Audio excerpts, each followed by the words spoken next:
Hey guys. Okay, so I am going to start reading with chapter 3. And if you remember, chapter 2 ended with Sistine getting on the bus. And the boys were all on there and they were very surprised that the bus had stopped because that was a new stop for them and it was something different. So let's see how they react to Sistine. It says nobody wore pink lacy dresses to school. Nobody. Even Rob knew that. He held his breath as he watched the girl walk down the aisle of the bus. Here was somebody even stranger than he was.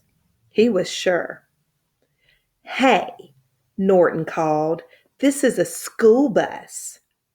I know it, the girl said in her gravelly, deep, and her voice was gravelly and deep, and the words sounded clipped and strange, like she was stamping each one of them out with a cookie cutter.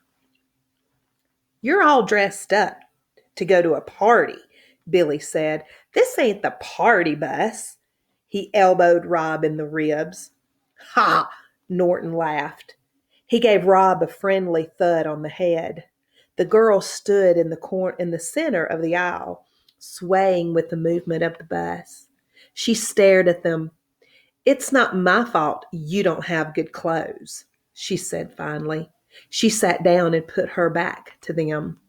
Hey, said Norton. We're sorry. We didn't mean nothing. Hey, he said again. What's your name? The girl turned and looked at them. She had a sharp nose and a sharp chin and black eyes. Sistine, she said. Sistine, hooted Billy. What kind of a stupid name is that? Like the chapel, she said slowly, making each word clear and strong. Rob stared at her amazed. What are you looking at? She said to him. Rob shook his head. Yeah, said Norton. He cuffed Rob on the ear. What are you staring at, disease boy? Come on, he said to Billy, and together they swaggered up the aisle of the bus and sat on the seat behind the new girl. They whispered things to her, but Rob couldn't hear what they were saying. He thought about the Sistine Chapel. He had seen pictures of it in the big art book that Miss Dupree kept on a small shelf behind her desk in the library. The pages of the book were slick and shiny, and each picture made Rob feel cool and sweet inside, like a drink of water on a hot day. Miss Dupree let Rob look at the book because he was quiet and good in the library. It was her reward to him. In the book, the picture from the ceiling of the Sistine Chapel showed God reaching out and touching Adam. It was like they were playing a game of tag, like God was making Adam it, and it was a beautiful picture. Rob looked out the window at the gray rain and the gray sky and the gray highway, and he thought about the tiger. He thought about God and Adam, and he thought about Sistine. He did not think about the rash. He did not think about his mother, and he did not think about Norton and Billy Threemonger.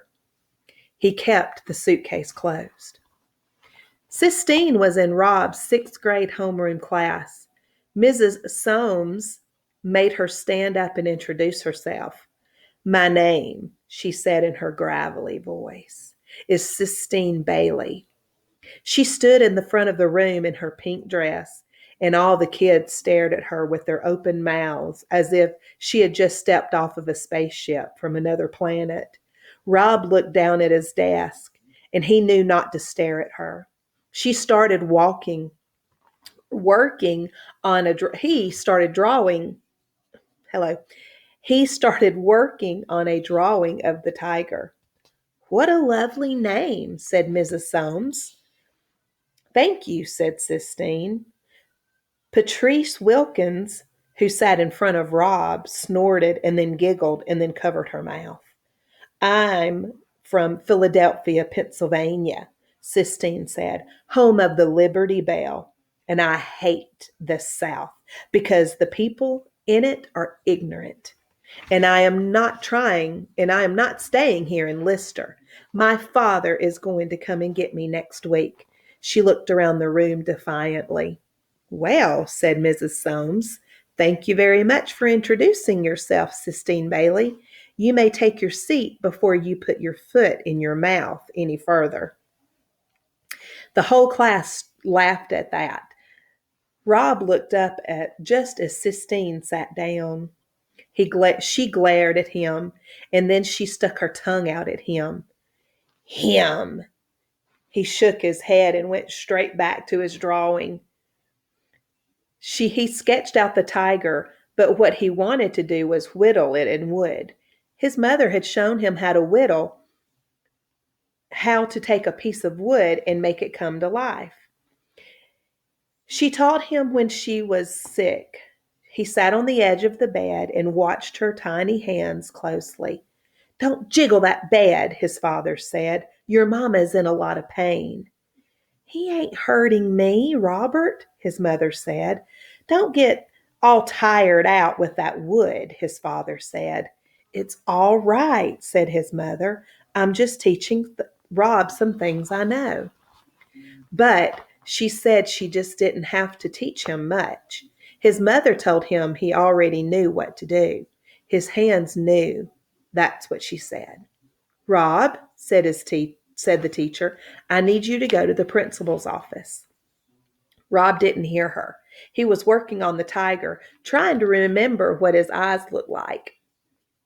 "Robert," Mrs. Soames said. "Robert Horton." Rob looked up. Robert was his father's name. Robert was what his mother had called his father. "Mr. Felmer wants you in his office. Do you understand?" "Oh, yes, ma'am," said Robert.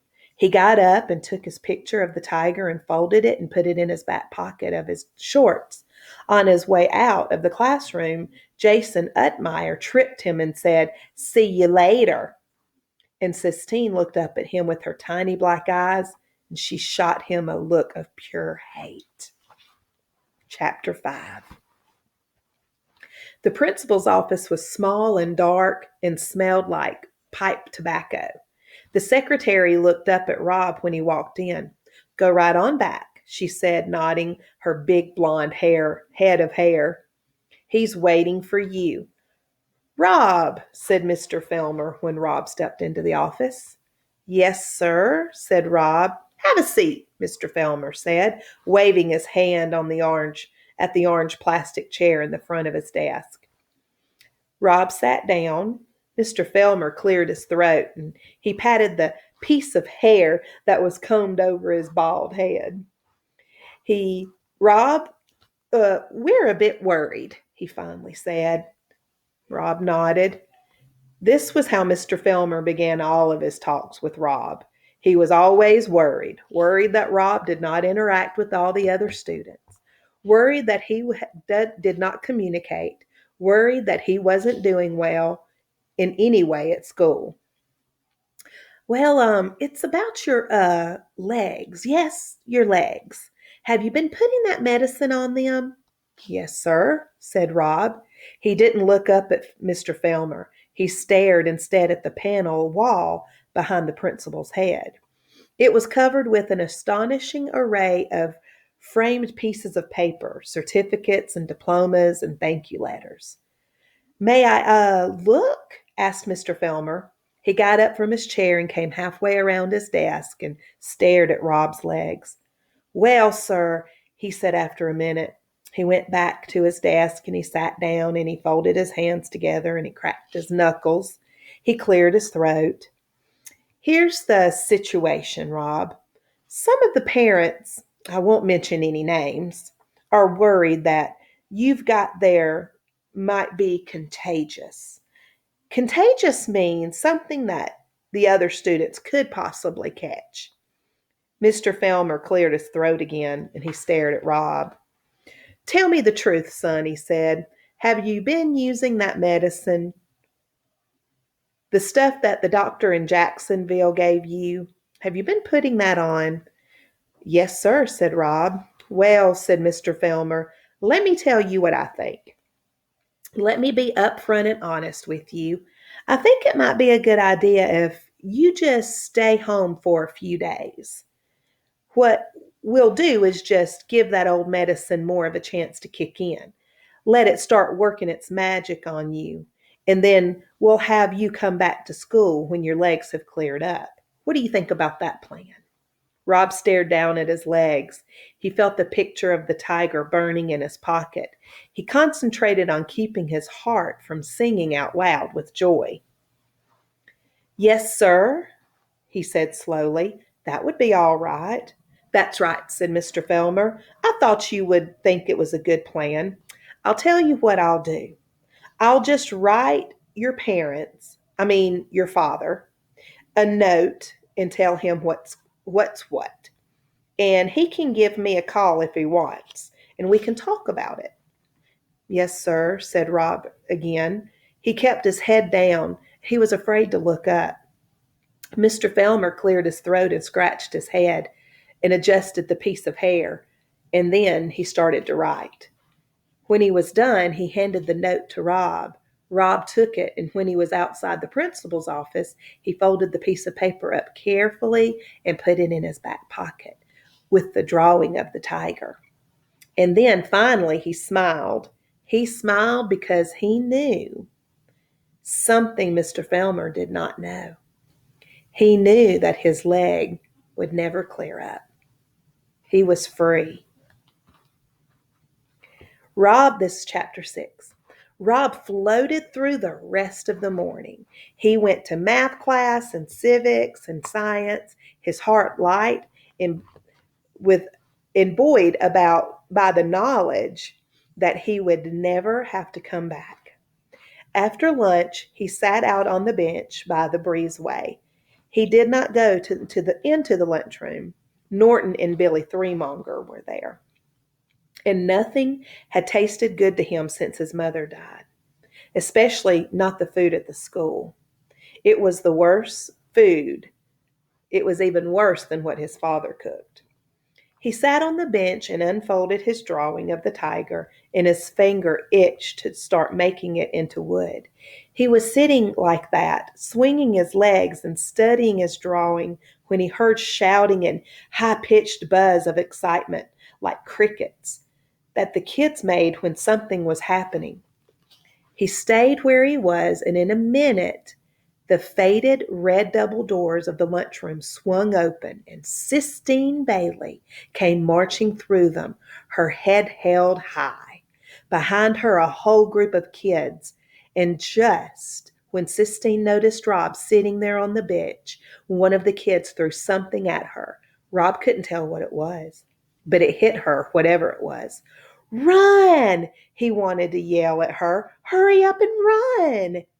But he didn't say anything. He knew better than to say anything. He just sat and stared at Sistine with his mouth open, and she stared back at him.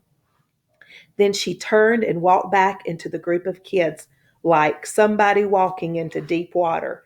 And suddenly she began swinging with her fists. She was kicking. She was twirling. Then the group of kids closed in around her, and she seemed to disappear. Rob stood up so that he could see her better. He caught sight of her pink dress. It looked all crumpled like a wadded up tissue. He saw her arms still going mad. Hey! He shouted, not meaning to. Hey! He shouted again, louder. He moved closer, the drawing of the tiger still in his hand. Leave her alone, he shouted, not believing that the words were coming from him. They heard him then and then turned to him. It was quiet for a minute. Who are you talking to? A big girl with black hair asked. Yeah, said another girl. Who do you think you're talking to? Go away, Sistine muttered in her gravelly voice. But she didn't look at him. Her yellow hair was stuck to her forehead with sweat. The girl with the black hair pushed up close to him. She shoved him. "Leave her alone," Rob said again. "You going to make me?" the black-haired girl said. They were all looking at him, waiting. Sistine was waiting too, waiting for him to do something. He looked down at the ground and saw that they had thrown what they had thrown at her. It was an apple. He stared at it for what seemed like a long time, and when he looked back up, there they all were still waiting to see what he would do. And so he ran, and after a minute he could tell that they were running after him. He didn't need to look back to see if they were there. He knew it. He knew the feeling of being chased. He dropped the picture of the tiger and ran full out, pumping his arms and his legs hard. They were still behind him. A sudden thrill went through him when he realized that what he was doing was saving Sistine Bailey. Why he would try to save Sistine, why he would want to save somebody who hated him, he couldn't say. He just ran, and the bell rang before they caught him. He was late for English class because he had to walk back from the gym all the way to the front of the school, and he did not know where his drawing of the tiger was. But he still had Mr. Felmer's note in his back pocket, and that was all that truly mattered to him. The note that proved that he would never have to come back. All right, chapter 7. It turned out to be an extraordinary day in almost every possible way. It started with finding the tiger, and it ended with Sistine Bailey sitting down next to him on the bus on the way home from school. Her dress was torn and muddied. There was a scrape down her right arm, and her hair stuck out in 100 different directions. She sat down in the empty seat beside him and stared at him with her black eyes. "There isn't any place else to sit," she said to him. "This is the last empty seat." Rob shrugged. "It's not like I want to sit here," she said. "Okay," said Rob. He shrugged his shoulders again. He hoped that she wasn't going to thank him for saving her. "What's your name?" she demanded. "Rob Horton," he told her. "Well, let me tell you something, Rob Horton. You shouldn't run. That's what they want you to do, run." Rob stared at her with his mouth open. She stared back. "I hate it here," she said, looking away from him, her voice even deeper than before. "This is a stupid hick town and stupid hick teachers. Nobody in this whole school even knows what the Sistine Chapel is." "I know," said Rob. "I know what the Sistine Chapel is." Immediately, he regretted saying it. It was his policy not to say things, but it was a policy he was having a hard time maintaining around Sistine. "I bet," Sistine sneered at him. "I bet you know. It's a picture of God making the world," he said. Sistine stared at him hard, her narrowed eyes small, until they almost disappeared. "It's in Italy," said Rob. "The pictures are painted on the ceiling." It was as if a magician had cast a spell over him. He opened his mouth and the words fell out, one on top of the other, like gold coins. He couldn't stop talking. "I don't go to school on account of my legs. I got a note that says so. Mr. Felmer, he's the principal. He says that parents are worried that what I've got is contagious. That means that no other kids that the other kids could catch it." "I know what contagious means," Sistine said. She looked at his legs, and then she did something truly astounding. She closed her eyes and reached out her left hand and placed it on top of Rob's right leg. "Please let me catch it," she whispered. "You won't," said Rob, surprised at her hand, how small it was and how warm. It made him think for a minute of his mother's hands, tiny and soft. He stopped that thought.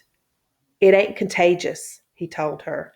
Please let me catch it, Sistine whispered again, ignoring him, keeping her hand on his leg. Please let me catch it, so I won't have to go to school. It ain't a disease, said Rob. It's just me. Shut up, Sistine said. She sat up very straight. Her lips moved. The other kids shouted and screamed and laughed and called to each other, but the two of them sat apart from it all, as if their seat was an island in the sea of sweat and exhaust. Sistine opened her eyes. She took her hand away and rubbed it up and down both of her own legs. You're crazy, Rob told her.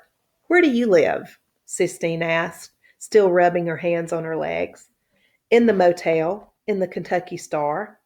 You live in a motel? She said, looking up at him.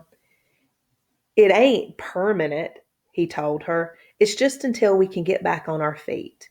Sistine stared at him. I'll bring you your homework, she said.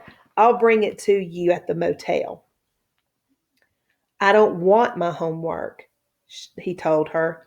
So, said Sistine. By then, Norton and Billy Threemonger had spotted them sitting together, and they were moving in. Rob was relieved when the first thump came to the back of the head, because it meant that he wouldn't have to talk to Sistine anymore. It meant that he wouldn't end up saying too much, telling her how about important things like his mother or the tiger. He was glad, almost, that Norton and Billy Threemonger were there to beat him into silence.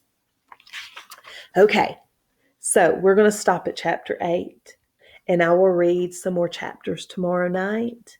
Pay attention to the beautiful words that we hear in the story, and I want you to think about what does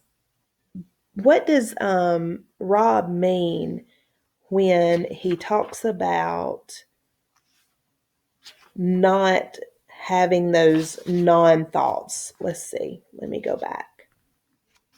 Hang on.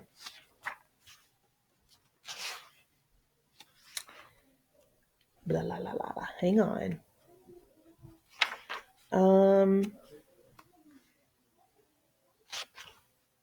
Let's see. Okay. In chapter 7, it says that immediately he regretted saying it. It was his policy not to say things. Why do you think it was his policy to not say things? And why do you think it was hard for him to be quiet around Sistine? Like, why do you think it was hard for him to not keep things to himself? So I want you to think about that. And if some of you have an answer for that, you can respond to me either through Google Classroom, or you can let me know on Marco Polo. Okay? I hope you have a great night or day or whatever, whenever you're listening to this. And I will see you later. Love ya. Bye.